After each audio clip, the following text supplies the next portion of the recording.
ಸಾಮಾನ್ಯವಾಗಿ ಹುಷಾರಿಲ್ಲ, ಬಿದ್ದರು, ಕಾಲು ಮುರ್ಕೊಂಡಿದ್ದಾರೆ, ಫ್ರ್ಯಾಕ್ಚರ್ ಥರ ಆಗಿದೆ, ಮಲ್ಕೊಂಡಿದ್ದಾರೆ ಅಂದಾಗ ಏನೋ ನೋವಿರುತ್ತೆ. ತುಂಬ ಜನ ಕ್ವಶನ್ ಮಾಡ್ತಿರೋದು ಉಮೇಶ್ ಅಣ್ಣನ, ಹಣ ಹೆಂಗೆ ಬಿದ್ರಿ ಅಂತ. ನೋಡಿ ಅವ್ರು ಹೆಂಗೆ ಮಾತಾಡ್ತಾರೆ. ಈ ಪ್ರಶ್ನೆಗೆ ಏನು ಉತ್ತರ ಕೊಡ್ತೀರಿ ಯಾವಾಗಲೂ? ಏನಿಲ್ಲ, ದಬಕ್ಕಂತ ಬಿದ್ದೆ ನಾನು.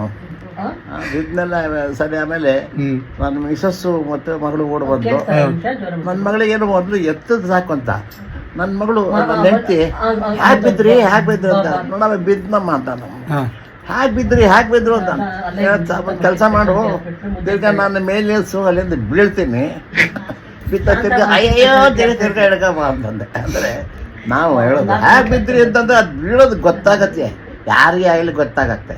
ಬೀಳೋದು ಗೊತ್ತಾಗಲ್ಲ, ಹೇಳೋದು ಗೊತ್ತಾಗಲ್ಲ, ಅದು ಆ ಟೈಮ್ ಅಷ್ಟೆ. ಅದರಿಂದ ನನ್ನ ಹೆಂಡತಿ ಬೀಳೋದು ಹೇಳಿದ ತಕ್ಷಣ ತನಕ ನಾವು ಅದು ತೋರ್ಸೋಕ್ಕಾಗತ್ತಾ? ಯಾಕೆ ಸತ್ತರು ಮನುಷ್ಯ ಅಂತ ಯಾರೋ ಹೇಳ್ಬಿಟ್ರೆ, ಯಾಕೆ ಸತ್ತರು ಅಂದರೆ ಅದು ನಾವು ಎಕ್ಸ್ಪ್ಲೈನ್ ಮಾಡೋಕ್ಕಾಗತ್ತೆ. ಅದನ್ನ ಸತ್ತವ್ರಿಗೆ ಗೊತ್ತಿರುತ್ತೆ. ನೀವು ಯಾವಾಗಲೂ ಖುಷಿಯಾಗಿ ಮತ್ತೆ ಹುಷಾರಾಗಿ ಆರಾಮಾಗಿ ಬನ್ನಿ. Thank you.